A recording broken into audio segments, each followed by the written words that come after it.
Hi hello welcome to my channel. ఈరోజు వచ్చేసి మనం వర్గల్ సరస్వతీదేవి టెంపుల్కి దగ్గరలో ఉన్నాం. అంటే 500 మీటర్స్ ఉంటుంది, కిలోమీటర్ లోపలనే ఉంటుంది. 800 సంవత్సరాల కాలం నాటి వేణుగోపాల స్వామి టెంపుల్ని చూద్దాం. సో ఇది వచ్చేసి ఎంట్రన్స్. ఇది వచ్చేసి ఒకప్పుడు ఈ గుడి ఓపెన్ అయినప్పుడు అప్పుడు కట్టిన రథ మండపం అన్నమాట. రథం ఉంచడానికి కట్టే మండపం అది. అది ఓల్డ్ అవ్వడం వల్ల ఈ రథం అనేది కొంచెం ముందు లెఫ్ట్‌లో కొత్త మండపం క్రియేట్ చేసి రథాన్ని అక్కడ పెట్టడం జరిగిందనమాట. సో ఈ ముందుల లెఫ్ట్ అయితే ఏదైతే ఉందో బ్లాక్ కార్ ఉంది కదా! ఆ బ్లాక్ కార్ ముందర మనకి కొత్త రథ మండపం ఉంది. దాంట్లోనే రథం కూడా ఉంది.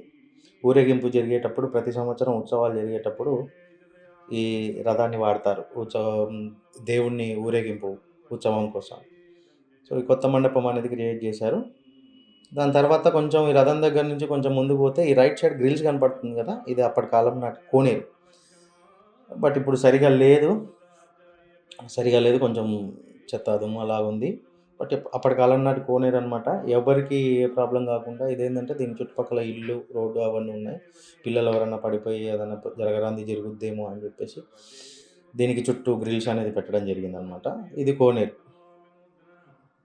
చూడండి ఒకసారి కోనేరు ఎలా ఉందో.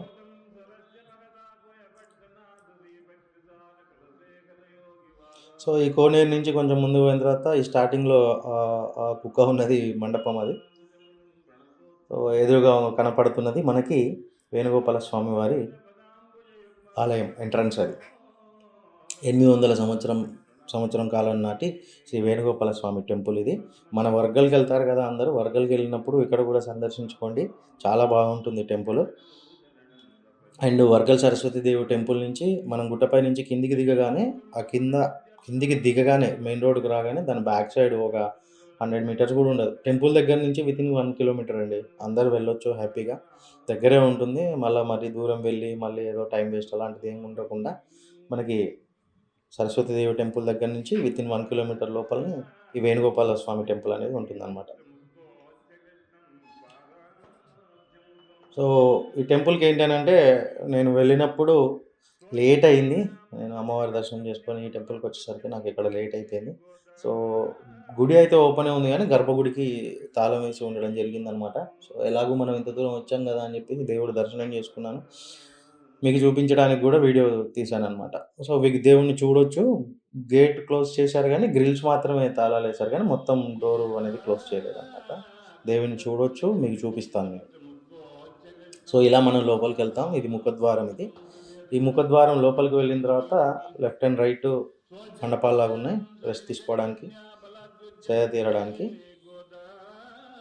సో అలాగే కొంచెం ముందరికెళ్ళి మెట్లు దిగిన తర్వాత స్టార్టింగ్‌లోనే మనకు ఎదురుగా ఆంజనేయ స్వామి విగ్రహం ఉంటుంది. దానికి ఆనుకొని ధ్వజస్తంభం ఉంటుంది. ఇదొచ్చేసి గుడి చుట్టూ మండపాలు, సేద తీరడానికి మండపాలు. సో నేను వెళ్ళినప్పుడు ఏందనంటే అయ్యప్ప స్వాముల సీజన్ కదా! అయ్యప్ప స్వాములు కూడా ఇక్కడ నైట్ ఉంటున్నారు.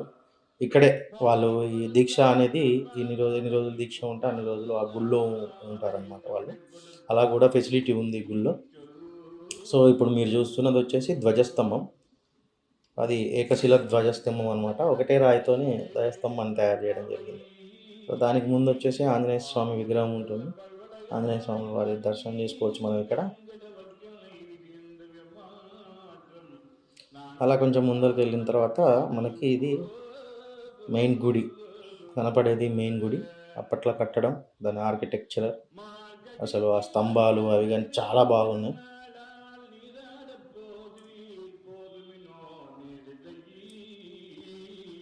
సో ఈ విధంగా మనం పైకి వెళ్ళాలన్నమాట. ముందుకు దేవుని దర్శనం దగ్గరికి వెళ్ళాలి. సో దేవుడికి ఎదురుగా ఇక్కడ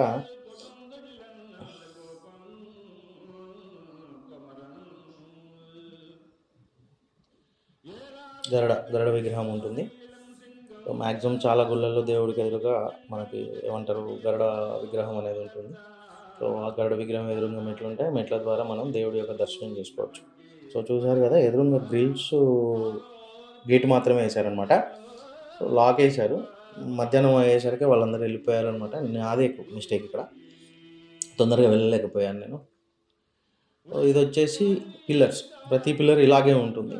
సో మీకు ఒక పిల్లర్ చూపించడానికి ట్రై చేస్తున్నా. ఆ ఆర్కిటెక్చర్, ఆ కార్వింగ్ అదంతా చాలా బాగుంది. మొత్తం రాతి మండపం.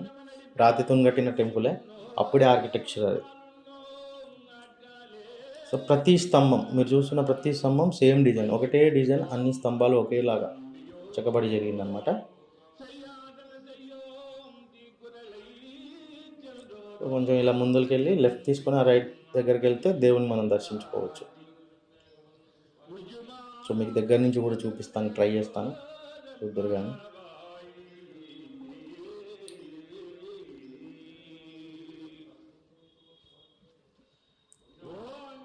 చూడండి వేణుగోపాల స్వామి గారి విగ్రహము.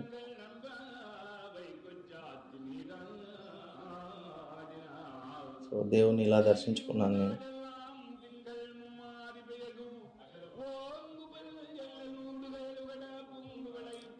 ఆ పిల్లన గ్రోవి వేణుగోపాల స్వామి చాలా బాగున్నాయి మూర్తులు, ఉత్సవ విగ్రహాలు, మూల విరాట్. సో టెంపుల్లో కూడా నాకు ఉన్నంతసేపు ప్రశాంతంగా, వెదర్ కూడా కూల్గా అనిపించింది. వేడి అనేది మధ్యాహ్నం అయినా కూడా ఆ వేడి ఆ తాపం అనేది లేదనమాట. సో చాలా ప్రశాంతంగా అనిపించింది, కూల్గా అనిపించింది. నేనైతే కొంచెంసేపు కూర్చొని వచ్చాను, మొత్తం వీడియో రికార్డింగ్ అయిపోయిన తర్వాత ఒక హాఫ్ అన్ అవర్ అలా కూర్చొని వచ్చాను అనమాట. సో ఇది వచ్చేసి గుడి మొత్తం ఇక్కడ గర్భగుడి ముందు దేవుడి ముందు నిలబడి చుట్టూ చూస్తే ఈ విధంగా ఉంటుందన్నమాట. సో ఇది వచ్చేసిన తర్వాత ఇలా లెఫ్ట్కి దిగిన తర్వాత గుడి గోపురం, ఇది గుడి గోపురం ఇలా ఉంటుంది. అంటే మనం ఎదురుగా దేవుడికి ఎదురుగా నిలబడితే మనకు లెఫ్ట్ సైడ్. సో దాంతోపాటుగా ఏంటంటే గుడి చుట్టూ కూడా ఫస్ట్లో చూసినట్టు మండపం ఉందన్నమాట. జనాలు వచ్చినప్పుడు ఏంటంటే అక్కడ కూర్చొని రెస్ట్ తీసుకోవచ్చు, పడుకోవచ్చు. ఇలా అయ్యప్ప స్వాముల సీజన్ అప్పుడు స్వాములు అక్కడే ఉండొచ్చు నైట్. మార్నింగ్ లేచి పూజ చేసుకోవచ్చు. ఇలా ఫెసిలిటీ ఉంది వాళ్ళకి, అయ్యప్ప స్వాములకు కూడా మాలలు వేసుకున్న వాళ్ళకి. ఇది వచ్చేసి మెయిన్ ఎంట్రన్స్ గోపురం అనమాట. సో ఈ వీడియో మీకు నచ్చింది అనుకుంటున్నాను. Please subscribe, like, share. Thank you very much.